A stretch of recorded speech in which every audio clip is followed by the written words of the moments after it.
विरोध अब शुरू हो चुका है। अब शिक्षक के बाद एसटीईटी अभ्यर्थियों ने भी आरजेडी कार्यालय के बाहर जोरदार प्रदर्शन किया और ये आरजेडी कार्यालय के बाहर की तस्वीर इस वक्त आपके टीवी स्क्रीन पर। अभ्यर्थियों ने सरकार पर जोरदार हमला बोला है और कहा कि जब आयोग से परीक्षा ही लेनी थी तो 4 साल तक बहाली क्यों लटका कर रखा गया। अभ्यर्थियों ने ये साफ कहा कि अब आर पार की लड़ाई होगी, महागठबंधन सरकार के किले को ढा दिया जाएगा। अभ्यर्थियों से बात की संवाददाता रजनीश कुमार ने।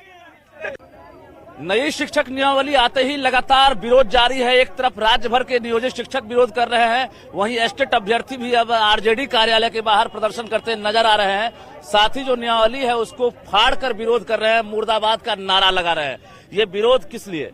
कल जो नियमावली आई है 2023 नियमावली, उसमें काला फरमान है कि एग्जाम हम लोग एसटीटी 19 प्रतियोगिता परीक्षा दे के आए, सरकार ही ली है तो फिर एग्जाम किस बात की। यह बहाली फंसाने के लिए और 2025 तक ले जाने के लिए नियमावली आई है। हम लोग इसका काल विरोध करते हैं और सरकार तत्काल प्रभाव से वापस ले, अन्यथा हम लोग कल सड़क पे उतर रहे हैं। आज अगर वापस नहीं हुई तो हम लोग सड़क पे उतर रहे हैं, चाहे जो हो। ये काला फरमान नहीं चलेगा। सुन लीजिए मुख्यमंत्री जी और उप मुख्यमंत्री जी, बर्दाश्त सब बाहर है। गरीब दलित बुजुर्गों के बच्चों को योग्य शिक्षक यहाँ बैठे हुए हैं, एग्जाम के बहाने 2025 ले जाइएगा। बर्दाश्त सब बाहर है। होश में आइए, होश में आइए, अब बर्दाश्त नहीं हो रहा है। चलिए, तो ये चेतावनी साफ तौर से दी जा रही है। ये बताइए, अल्टीमेटम भी कुछ दे रहे हैं, चूंकि अब तो आयोग की तरफ से परीक्षा ली जाएगी। नहीं, देखिए, ये जो नियमावली भावी शिक्षकों के लिए आया ही नहीं है, जो कार्यरत शिक्षक है उनके लिए आया है। जब एग्जाम ही लेना था तो 4 साल से क्यों लटका कर रखे? अति शीघ्र जल्द लाठी से डंडा से पिटाया गया हम लोग को। अब कह रहे हैं कि हम एग्जाम लेंगे 4 साल के बाद। आपको दिमाग का खुला है? ये कौन सा तरीका है? जान मार दीजिए सीधे। क्या कहना चाहते हैं कि पहले बता देते एस्टेट और सीटेट बीटेट नहीं करना पड़ता? हाँ, बिल्कुल बिल्कुल। 4 जब वही करना था तो हम लोग तैयारी करते सर। 4 साल के बाद फरमान लाते हैं कि हम बीपीएससी के द्वारा देंगे, 3 बार मौका देंगे। बारे बार बीपीएससी में 7 बार मिलता है। क्या नाम है आपका? गौतम कुमार यादव। ये बताइए, अब तो नियमित टीचर कहलाएंगे, सरकार ये कह रही है। महोदय, हमें इससे कोई समस्या नहीं है। हम विज्ञापन के अनुसार 4 बार परीक्षा देके मेरिट में है। अब नियुक्ति पत्र लेने की बारी है तो कह रहा है कि बीपीएससी से एग्जाम देंगे। हम आईआईटी से पढ़े, कौन परीक्षा से डर रहे हैं क्या?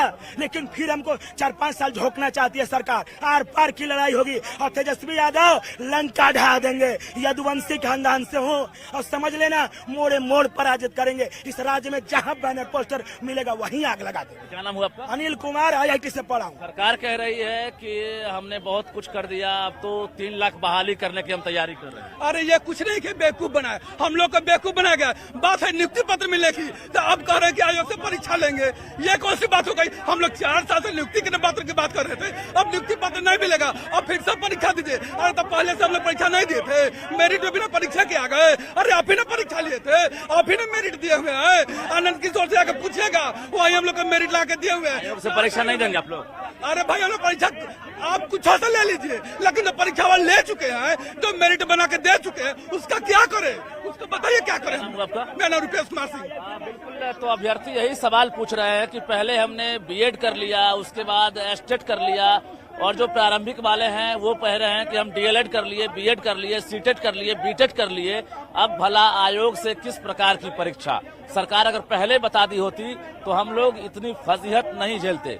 जाहिर है आक्रोशपूर्ण प्रदर्शन हुआ है और फिर से लगातार आंदोलन की चेतावनी दी जा रही है कि हम अगर सरकार वापस नहीं लेती है अगर नई नियमावली, तो हम जो है चरणबद्ध आंदोलन करेंगे। कैमरामैन सुबोध के साथ रजनीश कुमार, न्यूज़ 18 पटना। और इस वक्त की बड़ी खबर, तेजस्वी यादव लंच ब्रेक के लिए निकले हैं। करीब 1 घंटे के बाद फिर से पूछताछ जो ईडी कार्यालय में, मुख्यालय में चल रही थी, वो इस वक्त लंच ब्रेक के वजह से रुकी हुई है और 1 घंटे के बाद से फिर से पूछताछ का क्रम शुरू होगा। तेजस्वी से ईडी इस वक्त पूछताछ कर रही थी और लैंड फॉर जॉब मामले में ये पूछताछ बेहद अहम मानी जा रही है। करीब 1 घंटे के लिए लंच ब्रेक दिया गया और 1 घंटे के बाद से फिर से ये पूछताछ का सिलसिला जो है वो शुरू हो जाएगा।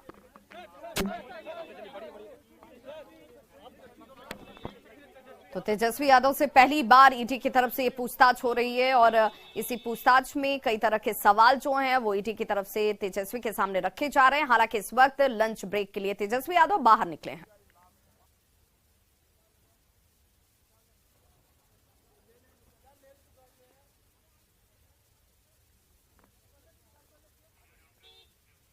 और बड़ी खबर यूट्यूबर मनीष कश्यप से जुड़ी हुई आ रही है। मनीष कश्यप को सुप्रीम कोर्ट से राहत नहीं मिली है। केस को क्लब करने की मांग पर सुप्रीम कोर्ट ने बिहार और तमिलनाडु सरकार को नोटिस जरूर जारी किया है और इसी नोटिस में जवाब तलब किया गया है सुप्रीम कोर्ट की तरफ से। हालांकि सुप्रीम कोर्ट ने कार्रवाई रोकने के आदेश से इनकार कर दिया है। अब मामले की अगली सुनवाई 21 अप्रैल को होगी और तब तक राज्य सरकारों को जवाब नोटिस का देना होगा। और ऐसे में अभी मनीष कश्यप को राहत, जिसकी उम्मीद वो लगाकर बैठे हुए थे कि शायद सुप्रीम कोर्ट से जमानत की जो उनकी अर्जी है वो स्वीकार कर ली जाएगी, उन्हें राहत मिल जाएगी, दोनों मामलों को क्लब कर दिया जाएगा, वो राहत उन्हें फिलहाल नहीं मिली है।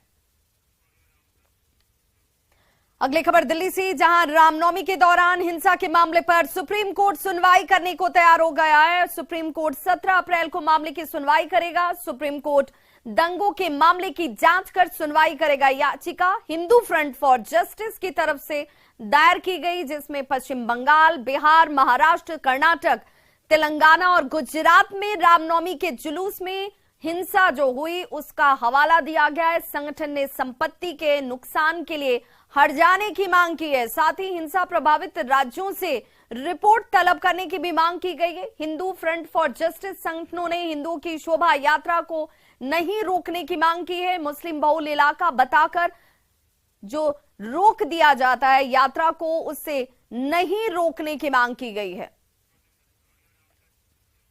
तो इस बुलेटिन में बस इतना ही, लेकिन न्यूज़ 18 बिहार झारखंड पर